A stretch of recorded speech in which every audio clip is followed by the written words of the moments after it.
Yep. Hello, my friends. My name is Radomir Korovsky. I'm a chief leader of Ruthenia charitable organization Ruthenia. And here we have Mr. Roland Freudenstein. Mr. Roland? Yes. Hello. Hi, everyone. Mr. Roland, who are you exactly? Okay, so I am the vice president of GlobalSec, which is a think tank. It's been around for 20 years. Its headquarters is in Bratislava, in Slovakia. I'm the head of the Brussels office, and we have also permanent offices in Washington and in Kiev since last December. So what we do is we think, we write, we discuss, we organize conferences. We try to provide solutions for the complex challenges of this world. And we have a special focus on Ukraine. And if you want me to go into more detail, we can do that now or later during the questions, as you wish. Yep, we've heard that you've been actively participating in solving the conflict in Ukraine. So if you would like to elaborate on that a little more, we would be glad to listen to you. Yeah, solving the conflict would be, I think, a tall order for us. I would rather say we try to contribute to Ukraine's victory, because, I mean, that's what we all stand for.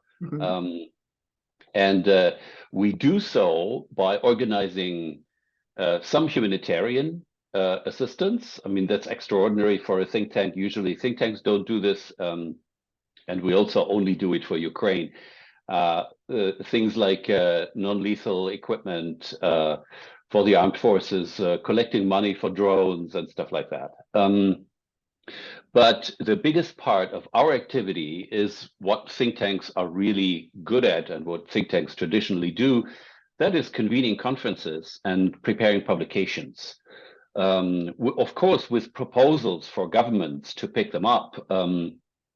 For example, we have a pretty famous study called How to Beat Russia. Its author is a German friend of mine, the former chief of staff of the defense ministry. He's German, but he's okay.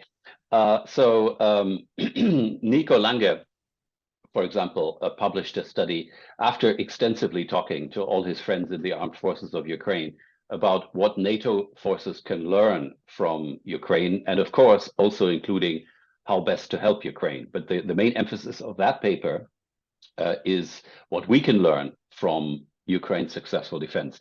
But we also have many publications on concrete measures, how to help Ukraine now, such as, for example, starting the huge effort of demining, of clearing away the minefields in Ukraine. And GLOBSEC has taken on a particularly pivotal role in trying to mediate between Ukrainian government and civil society on the one hand, and Western providers of such services on the other hand, especially in Croatia, for example, based on their experience after the Balkan Wars of the 1990s.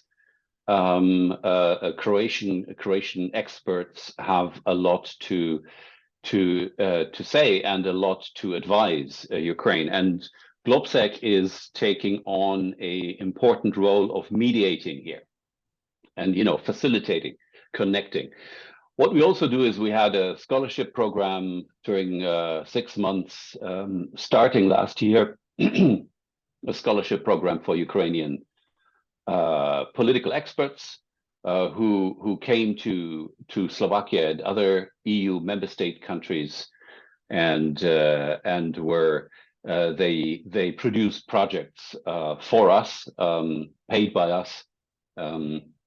We did this with a grant from the US National Endowment for Democracy, but someone had to do the concrete actual work. So these are just a few examples. We also organize trips to Ukraine trips for decision makers, mostly members of national parliaments, but also entrepreneurs, government officials, also members of the European Parliament, by the way. And these trips are excellent opportunities for the participants to get to know the real situation on the ground. I reckon it's not only trips, but also you organize meetings with those entrepreneurs and members of parliament with set people in Ukraine, yeah? Yep, that is correct. I get it. Okay, so let us move to the first question. The world saw Russia try to suppress the desire for independence in Estonia, then it saw Russia unleash war in Transnistria, Karabakh, rebel Chechnya, then Abkhazia. Then afterwards, after all this stuff, Russia openly attacked Georgia, and 4 presidents came to Tbilisi to serve as a human shields against Russia's bombing of the Georgian capital. The world saw it all. Why do you think the world itself failed to react at any of these stages of Russia transformation into a global aggressor? Well, I think the West collectively wanted to deceive itself, to delude itself about Russia. Why this is so, it's a really long story. But to break it up into 3 points that I would see. There was a material interest in doing business with Russia. You know, profit, call it greed, call it you know, capitalist instincts, whatever term you want to use. But there was this intention to remain in business with Russia just for material reasons. But I think that's not the most important factor. I think what is even more important than this is an inability to fully comply with the rules of the game of deterrence. In other words, you know, successful deterrence depends on 3 things. It depends on your ability to hit back against an aggressor, your willingness to hit back against the aggressor after he's done something, and third, your ability to communicate that to the aggressor and the willingness to communicate it to the aggressor. So the West was weak on all these 3 points. There is in many democracies, there is a short-term tendency to view things. You look at politics till the next election. You want to be successful in the next election. You want to keep conflicts away from your country, and therefore you tend not to see how aggression builds up outside your country and outside your democracy. So I think that was a much more important factor than the trade and the economic relations factor. And then thirdly, there was a point about the weakness of the West in comparison to non-democratic systems.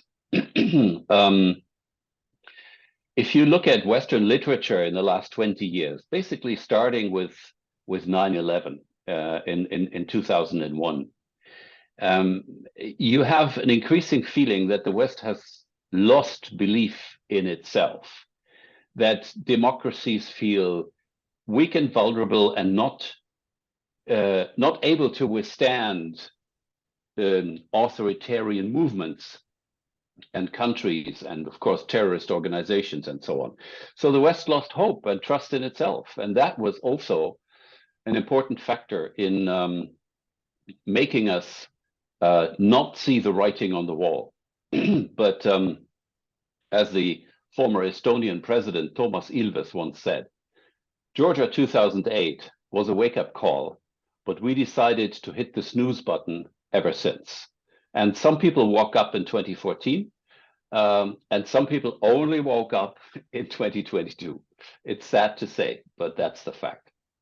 So if we sum down your answer, it will be that first of all, West it was profitable for West to use Russia as a free resource drainer.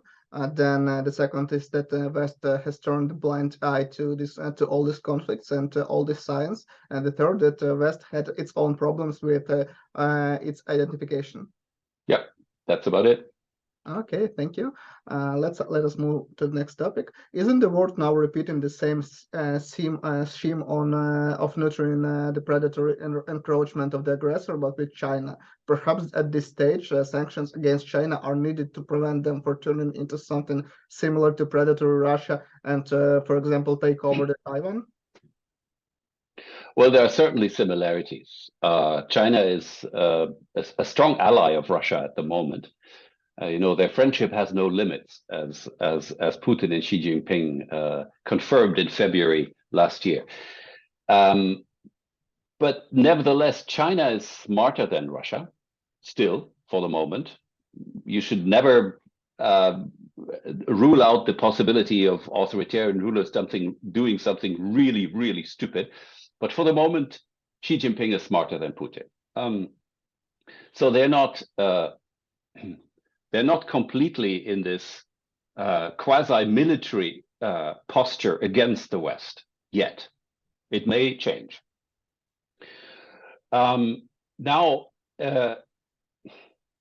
the other difference that there is between China and Russia is that the West is much more dependent on Chinese markets and the Chinese economy than it has ever been on Russia. So the economic dependency, and this is especially strong in the case of my country, Germany, economic dependency is higher. But this cuts both ways. To an extent, China, of course, is also strongly dependent on access to the market of the European Union, for example. And you're right that the threat of sanctions should definitely be a weapon in our arsenal in communicating with China. I mean, first of all, we're all talking about de-risking our relations. What most people mean is we want to reduce our dependency in rare earths. You know, these are very specific raw materials necessary for producing electronic gadgets. We're dependent to an extent in pharmaceuticals and in other products, but I think we're in a good way to becoming less dependent on this, and we have to closely work with our transatlantic allies. So it's Europe and America together that need to see where they can get less dependent on Chinese deliveries. But the big dependency is still there in the access to the Chinese market. But as I said, this is a mutual dependency. And I think we should very, very clearly communicate to China, if China tries to invade Taiwan, if China attacks Taiwan, then there will be massive military consequences.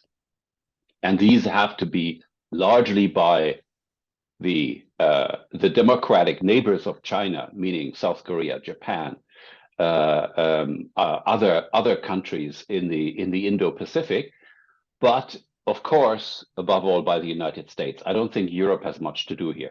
Europe has to become a factor in threatening economic sanctions, in economic deterrence, as I would call it. And this is something where, again, we have to closely cooperate and coordinate with our American allies.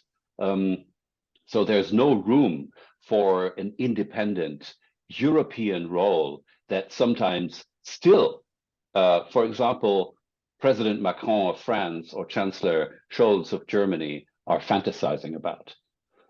This is a totally blind alley. We should leave this immediately. I got it. Thank you for answering our question. Next is what real guarantees the West is ready to provide Ukraine with in the period between the end of the war and Ukraine's full accession to NATO and the European Union? Well, actually, the plan at the moment is that in the time space that you just defined, there would only be the assurance to assist Ukraine through deliveries of weapons, through training of soldiers, and so on. So you know that this is the so-called Israel model that is so often talked about, has been so often talked about in the last couple of months.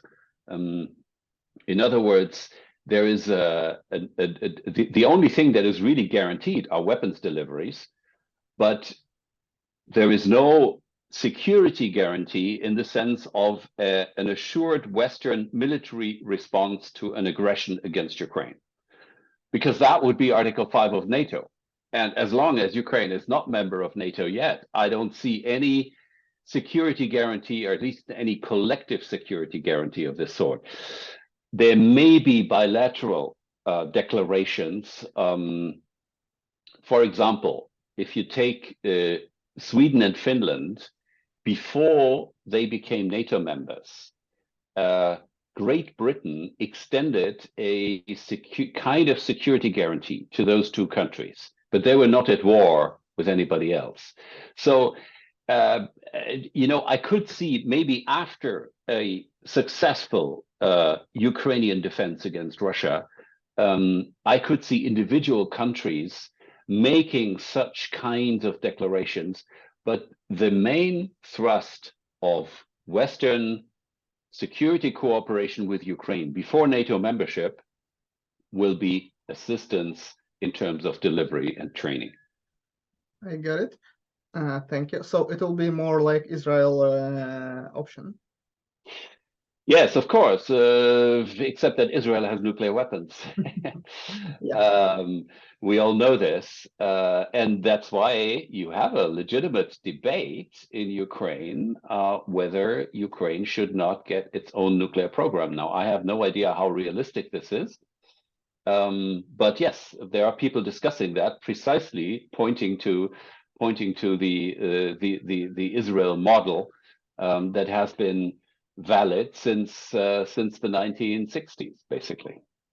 If you look at it, the pre-Budapest Memorandum story, Ukraine has already had its own nuclear weapon, and it has been making this weapon within Ukrainian borders as well. So it's up to the debate. Yes. Yeah. Not for now. Okay. I mean, I really think that the Budapest Memorandum is an example of how security guarantees should not be given, because at the time they were given without any serious intention of putting them into action. But I have to intervene on one point.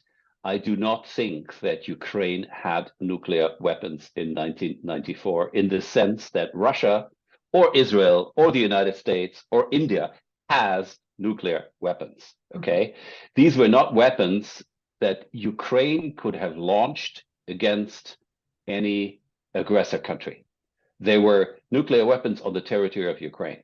But the command and control over those systems was all the time 100% in Moscow. So I mean, that needs to be seen when we talk about the 1994 situation. I got it. Let us proceed to the next question. Is a draft of security guarantees for Ukraine being developed by the West and NATO right now? And what concrete steps have already been taken in this regard? And what are the obstacles on this path, if any? Well, about the plans, I think I can refer to the previous answer. These things are being discussed now. But let me focus on the obstacles. Let me focus on why some countries, most of all Germany and the United States at the moment, were so opposed to giving a clearer membership perspective or an invitation to Ukraine to become a NATO member after the war is over. I mean, there are, of course, other countries like Hungary and so on that are dead set against Ukrainian NATO membership or even any gesture at the moment. But in the United States, it was clearly domestic politics, which is a factor that I find slightly underemphasized in the Ukrainian debate. the fact is that the US are severely traumatized by decades of what they call forever wars. This is like Iraq, Afghanistan, Vietnam in the 20th century. You see, this is something American society, and really independent of whether we're talking Democrats or Republicans, but American society does not want to repeat that experience. So that is why you have this extreme hesitation at the moment to make any firm promise, to give any concrete timeline for Ukrainian membership of NATO, which would mean the US actually including Ukraine in the Article 5 security guarantee, including nuclear deterrence, the so-called extended deterrence. And we all know, and this is another point that is rarely discussed in Ukraine, that the Republican Party at the moment is strongly split on the whole question of aiding Ukraine. But the stronger part, the dominant part of the Republican Party, the Trump wing, is dead set against security guarantees for Ukraine and is actually criticizing the Biden government, the Biden administration, for helping Ukraine at the cost of the American taxpayers and so on. So, I mean, there's a whole bunch of reasons why Biden believes he cannot afford domestically in this climate of debate, and with the election campaign coming next year, he cannot afford to be clearer on Ukraine's NATO membership in the future. Germany is a slightly different case. In Germany, I don't think anybody except for the radical right and the radical left, but otherwise no one serious criticizes the federal government for being too pro-Ukrainian. Quite the contrary, most of the reasonable opposition and actually many people in the government itself want the government to take a stronger role in bringing Ukraine into NATO. But the Chancellor's office is completely determined not to do so. You still have the old myth of de-escalation, the old cult of believing that you should not provoke Putin too much, otherwise he will get even more dangerous, and so on and so on and so on. So this is what's happening in Germany, and it's a pity, but that produced the results that we saw in Vilnius. I have my strong doubts whether this situation will change fundamentally in Washington next year, because I know many Ukrainians are saying, okay, it didn't work out in Vilnius, it will work out in Washington exactly a year from today. I would wish that this is the case, but I'm not sure it will. And what about the rankings and the approval of German politics and how they call them, the German leaders of their hesitance from German common folks? Is it concerning German prime ministers or someone? I mean, how do you call it? Someone who is who represents them in the politics. Okay, so the government is unpopular in general, but this refers to domestic questions, to problems inside Germany, to bickering and infighting inside the governing coalition. On Olaf Scholz's Ukraine policy, I think the public opinion of Germany is still neatly split. It has been pretty stable in that sense ever since the beginning of the full-scale invasion of Russia into Ukraine last year.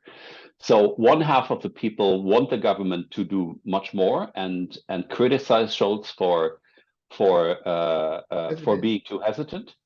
But there is also a sizable part of the population, somewhere between 40 and 50%, who think that Scholz is doing the right thing.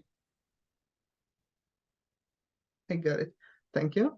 The next one is, you often visit Ukraine. What tasks did you come with last time, and did you manage to achieve results? And in general, how do you find working with the Ukrainian authorities? Well, I mean, it's already a little bit ago that I was in Ukraine. It was May 2022, so this was just 4 weeks literally after it was early May, so that was 4 weeks after the withdrawal of Russian troops from Irpin and Bucha and the other suburbs of Kiev. So at the time, Kiev was visibly not a normal city, but you know, partly because there were still many people away. I think many of them have returned to Kiev in the meantime. But the main takeaway from that visit was the determination of Ukrainians to resist this brutal and completely inhumane attack. The will to beat the Russians and to not fall victim to Russia as a country. I mean, that was the most admirable thing, and of course, you know, the Ukrainian society was just getting organized, and civil society was helping a great deal, especially in these first weeks and months. The self-organization of Ukrainian society was absolutely amazing, and you know, when we were in this GLOBSEC delegation early May, our own determination conclusion from this visit was that we should project what we have heard and seen into the discourse in our home countries, and try to make the debate about how to help Ukraine much more reasonable and much more optimistic also about Ukraine's chances of survival. I got it. And if we're talking about the Ukrainians at all, do you have any information, or do you carry out any work or formal recommendation for government structures, institutions, and organization of life and social adaptations for citizens of Ukraine on the territory of Europe in modern condition? Well, there's a lot of organizations working on this. I mean, most of all, the European Union, of course, which has formulated a very, very detailed, let's say, wish list of points for Ukraine to fulfill before we start membership negotiations, right? So. I mean, in that sense, GLOBSEC has not so much of its own to add to this, but I would like to personally say that strengthening the rule of law, reforming public service, reforming the energy sector as far as possible under war conditions, but also fighting corruption. I mean, these are things that need to happen and that can happen during wartime even. So sometimes some Ukrainians feel tempted to respond that, oh, how can we do all this under war conditions? I think strengthening the independence of the judiciary and fighting organized crime and corruption is something that needs to be done at all times. I'm afraid the war situation is no reason to postpone anything. And Ukraine has come a long way. Ukraine has, on paper, fantastic successes in these areas, but they need to be implemented. So, I mean, people actually need to be arrested, or people need to lose their jobs for corruption charges. And this is not happening sufficiently yet. So this would be my personal wish and advice, if you want, a recommendation to Ukrainians is to be even more serious in these efforts. I mean, there's a good start, but they have to pick up speed now. I got it. Yes, indeed. Ukraine has a huge problem with corruption, and they're trying to do their best to work it out. It is not the first time Europe has experienced migration waves. If somewhere there is trouble, war, famine, on social instability, people from those regions flee to Europe as an island of stability and security. What is the difference in the Ukrainian wave? Do you see it as different from all previous ones? Yeah, if you, for example, compare the Ukrainians coming to the European Union after February 2022 to the people from South Asia, Middle East and North Africa, and Sub-Saharan Africa that came in 2015 and 2016, and that are now coming again in rising numbers, then you see three main differences. First of all, you know, this may sound banal, but in the Ukrainian case, last year and this year, it was much clearer to anybody who looked at the situation that the Russian aggression is the reason for people fleeing, right? With many refugees from South Asia, Middle East, and Africa, this is not so clear.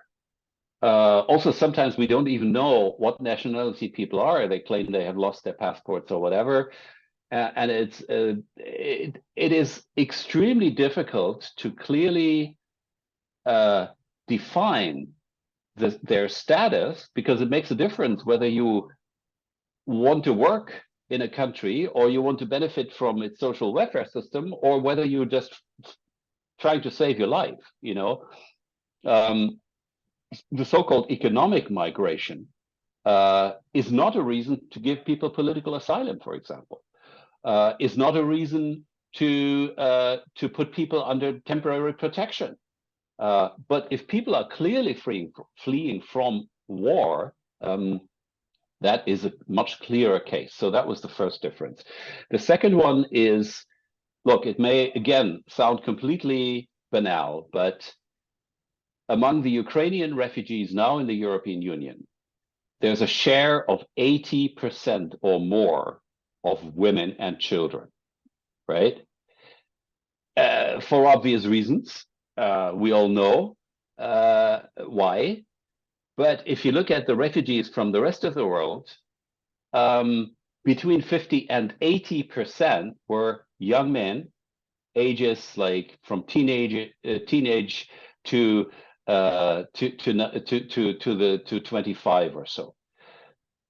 It makes a difference, you know. It makes a difference in the eyes of the receiving population whether these are largely women and children, or whether the majority of them are young men with a much higher likelihood to become offenders against the laws in the receiving country. So, and the third reason, yes, culture matters. You know, I mean, there has been a tremendous amount of accusations of hypocrisy from countries in Africa and the Middle East against Europe, because like pointing to the difference in the treatment between the Ukrainians. You know, I mean, 1 million of them got taken into, more than 1 million got taken into Poland. You know, more than 10% of the city population of Warsaw is Ukrainian now. Whereas Poland and other Central European countries didn't want to take any refugees from Middle Eastern countries. So the accusation is, you demonstrate against Muslims with brown skin, but you like Christian whites from Ukraine. Well, it's not as easy as this, but culture does play a role. If a person from Ukraine speaks a language that is closely related to Polish, I mean, I'm fluent in Polish myself, so I understand Ukrainian. And, you know, if people have a similar a historical base of experience, that makes it easier for the receiving country to to integrate these people into the labor market, to deal with them, to assist them in their daily lives.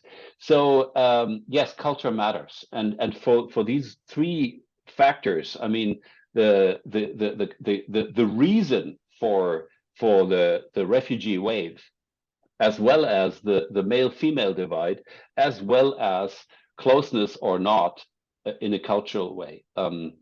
These are the big differences, and these are the reasons why it is just simply easier in all member states of the European Union to help Ukrainian refugees than it is to accommodate and even integrate people from countries further away. So that concludes our interview, and we are really grateful for your participation and your aid that you've been providing throughout this year and the previous one for Ukraine. And I just wish to say that we as Ukrainian nations are really grateful to everyone who supports us in every way, and that includes you. Okay, thank you very much. Thank you too.